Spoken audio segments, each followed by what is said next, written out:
Welcome back to the deep dive. Today we are wading into why these high-minded ethical principles, the ones designed to guide artificial intelligence, well, why they so often seem to fail spectacularly when they hit the real world. Yeah, it's a real issue. We've seen so many of these frameworks pop up. The European Commission's list, for example. It's got 7 key requirements for trustworthy AI. Right, things like harm avoidance, fairness, transparency. Exactly. Respect for autonomy, technical robustness. It sounds comprehensive, like a complete safety checklist. It really does. You look at that list and think, okay, we've kind of cracked the ethics nut here. But our mission today, really, is to look at a stack of sources arguing that these frameworks, well, they're just too abstract, too static. And crucially, too decontextualized. Decontextualized. Explain that bit more. It means they're sort of divorced from the specific place, the specific society, the culture where the AI actually has to work.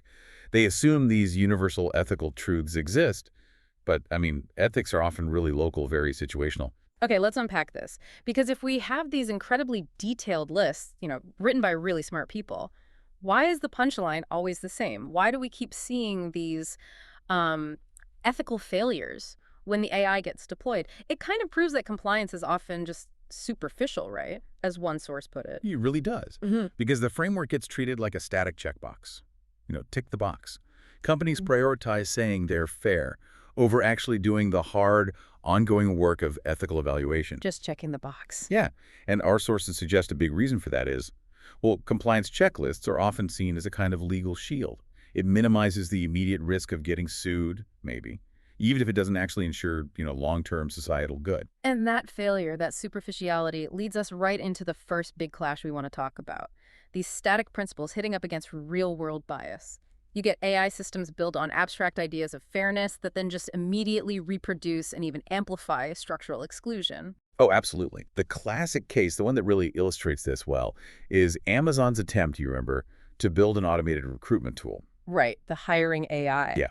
So the system was trained on their historical data, basically resumes submitted over like a decade. Which, given the tech industry's history, that data was already packed with gender bias, racial bias. Exactly. The data itself was biased. So the system, just trying to be accurate based on past hiring, it learned that, well, success in the past correlated with being male. So it started automatically penalizing resumes that had words like women's chess club, or even degrees from women's colleges. It wasn't just passively reflecting the bias, it was actively amplifying it, favoring candidates whose resumes looked like the ones hired in the past, which were predominantly male. Wow. So the system didn't invent the bias, but it basically coded it, scaled it up, automated it. And the stakes here are really high. Think about facial recognition tech. We know the error rates are still way higher for underrepresented groups, and that leads to incredibly serious real-world harm. We've seen those documented cases like black men being wrongfully arrested because the system misidentified them. It's not theoretical. Okay, so if the bias clearly comes from the historical data, shouldn't the fix just be technical? Like clean the data, balance the training sets, maybe tweak the algorithm's output, problem solved. If only it were that simple. That's precisely the weakness of the current approach, according to our sources. Yeah. It focuses too much on just those technical fixes after the system is built. A quick fix. Yeah. And it completely ignores the bigger picture, the organizational context, the cultural history, the structural inequality that produced the biased data in the first place. If a company has like decades of unequal hiring practices baked into its culture, just debiasing the algorithm, that's like putting a tiny bandage on a huge wound. It's temporary at best. Right. It's a technological band-aid on what's fundamentally a sociopolitical problem. Are we seeing regulators push for audits of that context before deployment, or is it still mostly code reviews? From what our sources indicate, the focus is still overwhelmingly technical. The path forward, they argue, needs a much deeper understanding of how all these forces, cultural, economic, political, social, interact in situations of inequality. It's not just about tweaking the math to get statistical parity. That complexity, that structural context, leads us perfectly into the second huge challenge, the black box problem. The sheer complexity of modern AI, especially deep learning, seems to just fundamentally undermine transparency and accountability, doesn't it? It really does. These black boxes create, like, multiple layers of problems that even the best ethical checklist can't really solve because you fundamentally can't see inside them properly. Okay, let's break that down for the listener. What are, say, 3 critical dimensions of this black box issue? Well, the first one is pretty straightforward. Transparency and explainability, or rather the lack of it. Modern AI uses these massive data sets, incredibly complex, layered math. It's not a simple if-then flowchart. Right. The result is often so complex that even the developers can struggle to explain exactly why the system made a specific decision.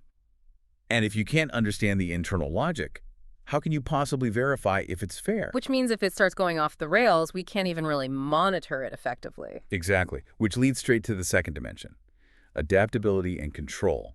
So let's say an ethical issue pops up, or maybe a specific situation, a local context, requires a different response, like maybe prioritizing safety over speed just this one time in an emergency. The opaqueness, the black box nature, means we humans don't have enough control to make that adjustment easily. The system is often rigid. It can't adapt easily to that specific context because you can't just go in and tweak, billions of internal parameters on the fly. Here's where it gets really interesting. Because that lack of control, that rigidity, it brings us to maybe the most painful part, accountability and recourse. If an AI system wrongly denies you a loan or maybe a critical medical benefit, how do you even begin to appeal that decision if no one can tell you what rule it followed? It feels worse than fighting a mistaken phone bill because at least there you know the pricing structure. You basically can't challenge it effectively. This opaque decision-making means there's almost no real recourse for the people affected. And it also makes it incredibly hard to monitor the long-term social impact. The system kind of operates outside the normal loops of human accountability. That shift from the purely technical problem to the deeply human one is so important here. The framework, the checklist is static, but human ethical judgment. Well, it's pluralistic, it's situational, it changes. That's really the core philosophical deficiency. These static frameworks sort of assume there's one universal ethical rulebook we all agree on. Yeah. But when you actually look at empirical studies of how humans make ethical decisions, Yeah. our judgments are shaped by everything. Our job, our professional role, the specific cues in the situation, our cultural background, our individual life experiences. It all feeds in. So a general principle like fairness or justice could mean totally different things depending on who you are and where you stand. Can you give us a specific AI example showing that cultural difference? Sure. Think about an AI system designed to distribute a scarce resource, maybe a vaccine during a pandemic. Okay. Research shows that people in many Western cultures, like the U.S., tend to lean towards individualist approaches, often focus on justice principles. They'd likely want an algorithm based purely on objective criteria like measurable need, or maybe age, strict impartiality. Justice as impartiality. Exactly. Now, contrast that with people from many East Asian cultures. They often prioritize more collectivist and relational principles. Their ethical judgment might emphasize distributing the vaccine based on existing family ties or social roles or community connections. The group's needs might come first. So what one culture sees as perfectly fair, the other might see as cold, detached, ignoring the community fabric. Precisely. And what one group sees as nepotism, the other sees as upholding vital social bonds. There's no single right answer dictated by the principle of fairness alone. And even within one culture, your job changes your ethics. Absolutely. Think about who's building the AI. A physician involved in designing that vaccine algorithm. They're probably much more likely to prioritize patient well-being, individual rights, maybe vulnerability, over pure economic efficiency or technical simplicity. Makes sense. But an engineer working on the same project might naturally lean towards favoring technical feasibility, the system's performance metrics, maybe the mathematical elegance of the solution itself.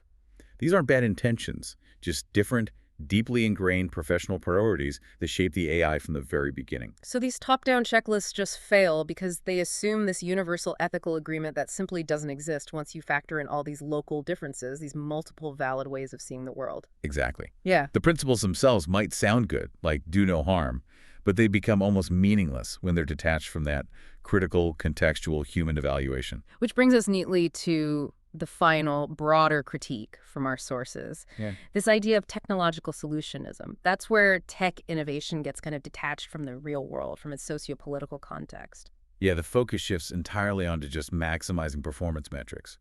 It starts treating complex human problems, poverty, crime, health, as if they're just Data problems that need, slightly better algorithm. Optimize the tech, regardless of the impact. Pretty much. Research often gets obsessed with in predictive accuracy. Can we predict crime 5% better? Can this model spot cancer 10% faster? Which are good goals in themselves, but But but they often optimize the technology without really stopping to evaluate how these tools will actually reshape the world they're entering. What are the unintended consequences? What power dynamics are they changing? so the hammer just keeps looking for nails. Why is that narrow focus on performance, like accuracy, so dangerous from an ethical standpoint? Because maximizing one metric, like accuracy, can blind you to other crucial ethical dimensions. Take those algorithms designed to predict extreme poverty, for instance. Okay, how do they work? They often rely on easily measurable but highly decontextualized proxies. Things like what kind of roofing material a house has as seen from a satellite image, Right, metal roof versus thatch, that kind of thing. Why does that fail? because it dramatically oversimplifies the reality of poverty. These models often end up underestimating the true number of people in poverty because they can't account for all the real-world variations, the local factors, the nuances, Yeah. things a human assessor on the ground, someone with context, would immediately see. They prioritize the technical neatness of the model over the messy human reality. Exactly. And it just underscores this huge gap between a technically working application and something that's actually beneficial or just when implemented in society. So what does this all mean then? We basically established that AI systems can't just run on these broad, universal ideals alone. They absolutely have to account for local variations, professional context, structural inequality. Otherwise, they just reproduce harm. That's the core takeaway, I think. Mhm. And, while there might be a bit of fatigue setting in around abstract AI ethics principles, we did see during the COVID-19 pandemic that we can actually rally quickly. How so? We were able to rapidly formulate shared values for how AI should be used in that specific crisis. Huh. For things like tracking infection rates, speeding up drug development. When the stakes felt immediate and concrete, we could focus our values. We just seemed to lack the sustained institutional will to build that kind of contextual thinking into every deployment, day in and day out. Interesting. So what's the most constructive way forward then, according to the sources? How do we bridge this gap between abstract rules and messy reality? It really requires a systemic shift. Our sources strongly emphasize the critical need to embed ethical and political philosophy directly into the AI development process itself. So not just having a lawyer review it at the end. No, much deeper than that. It means creating real institutional spaces and processes for reflection on ethics, on social consequences right from the start, making that kind of philosophical and sociological input as fundamental to the process as, say, coding skills or data science. That's likely the only way to build genuine long-term accountability into these systems. Because if culture and professional identity fundamentally change how we even define right and wrong, then a static rulebook created in a vacuum is never going to be enough for a complex system interacting with an even more complex world. Precisely. It's just not equipped for the job. Okay, so this whole discussion has really highlighted the failure of trying to use static rules to govern these dynamic, complex systems. If our cultural backgrounds, our professional roles radically alter how we, as humans, define morality and ethical behavior, what specific mechanisms could we actually design into AI systems themselves? How could we enable them to reflect and maybe even adapt to this multiplicity of contexts over time instead of just blindly following a pre-programmed list? That's something for you to think about as you navigate the increasingly algorithmic world this week.